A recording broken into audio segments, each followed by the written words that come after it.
No olvides darle like a este video y suscribirte y activar las notificaciones para estar pendiente del próximo capítulo de Expedientes Desconocidos.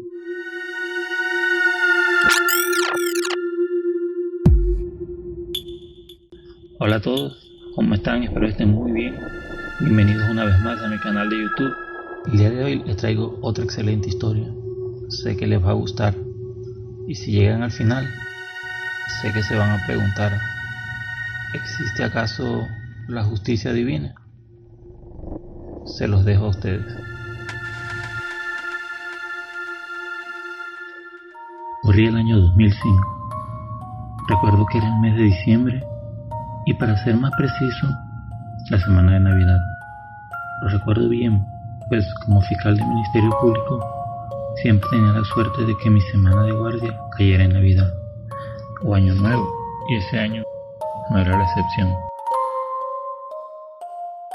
También era costumbre que justo en mis semanas de guardia el AMPA se desbordaba y los policías como que hacían mejor su trabajo, pues siempre tenía cientos de detenidos en fragancia que presentar ante el juez de control. Esa semana fue de locos y llegó el 23 de diciembre.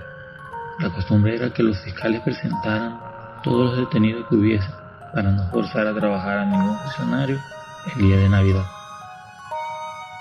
Yo siempre procuraba hacerlo, pero ese día no estaba fácil. Habían 26 detenidos que presentar. Yo tenía la potestad de decidir si lo hacía ese día o hacerlo el propio 24 de diciembre.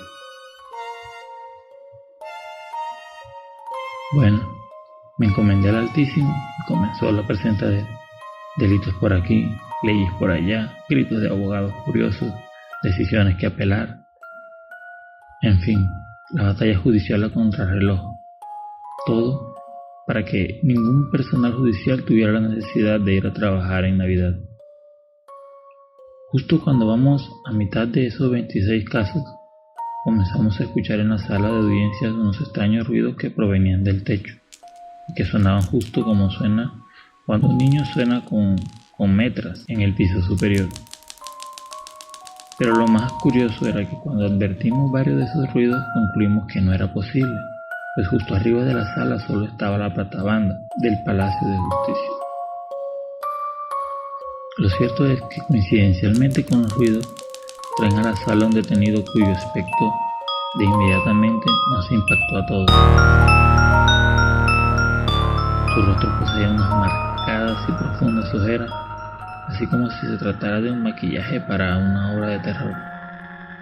Era tan absurda las ojeras que casi a todos en la sala incluso les causó risa, menos a mí.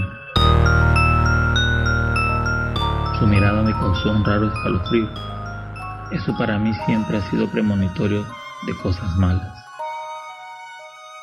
Pasamos a revisar su expediente y resultó haber sido detenido por una orden de aprehensión en su contra.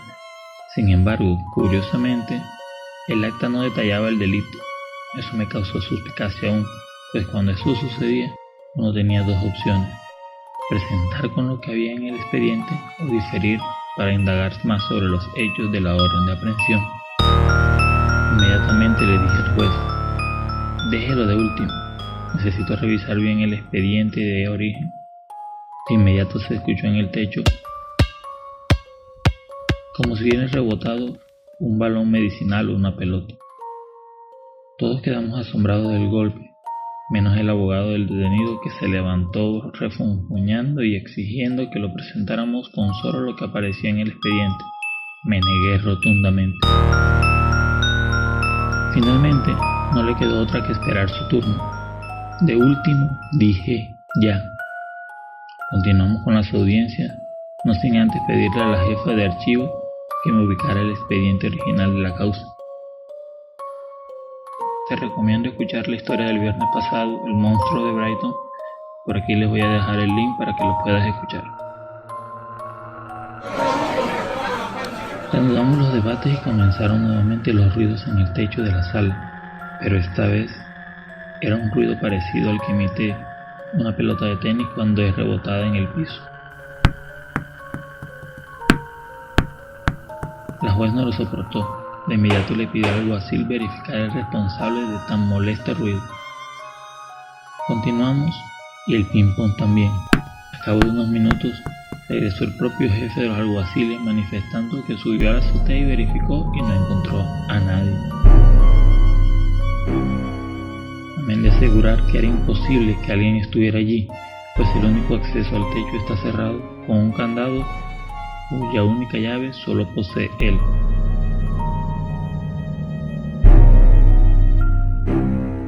Ya la cosa iba tomando matices sobrenaturales.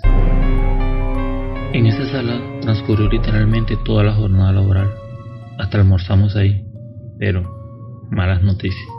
La encargada del archivo de los tribunales de juicio ya se había ido y a esa hora, 6:30 p.m., no quedaba un alma en ese palacio de justicia.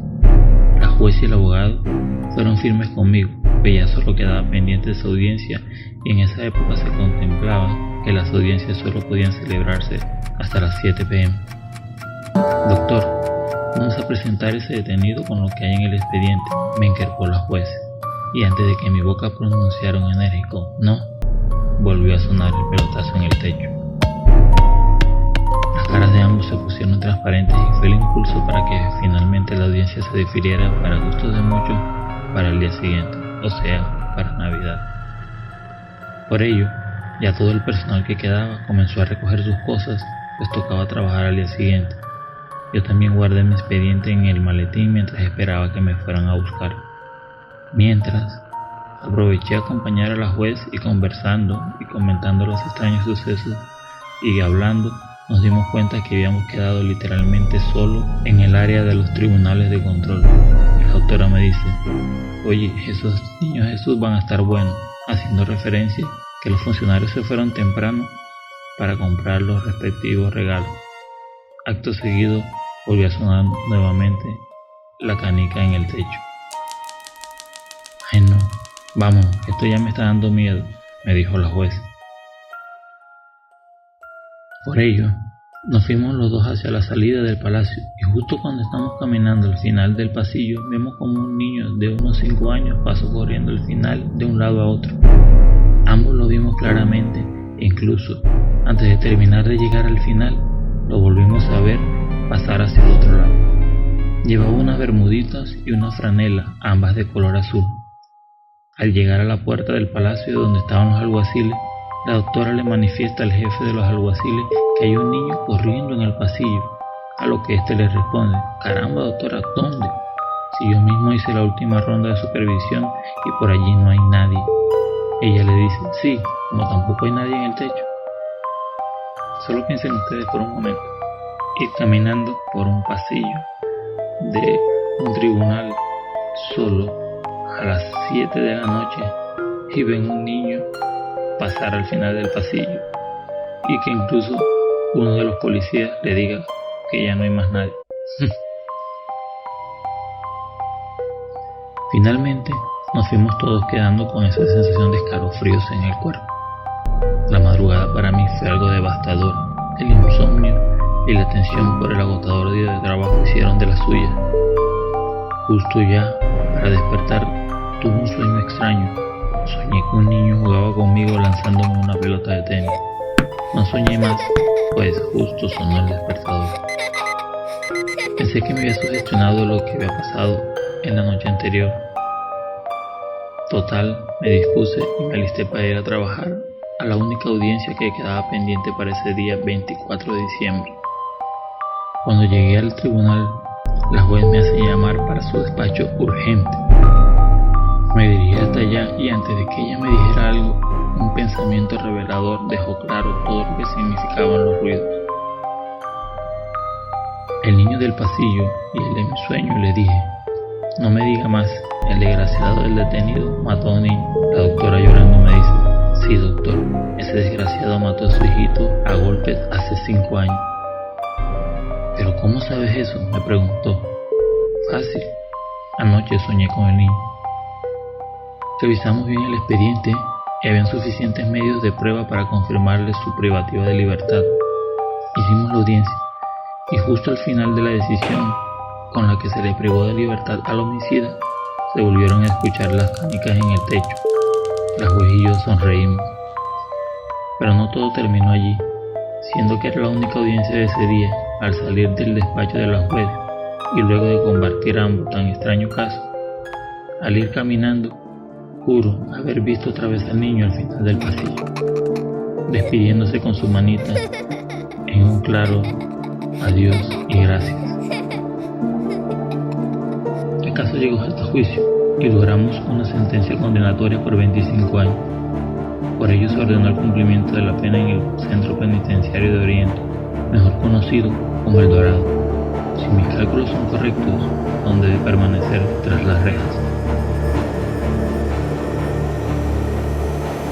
Si te gustó esta historia, déjame saber en los comentarios. Si tienes alguna historia para compartir conmigo, también me lo puedes dejar allí. Como siempre, los invito a darle like y compartir este video para apoyar mi canal. Recuerda suscribirte y activar las notificaciones en la campanita para estar pendiente de nuestra próxima historia.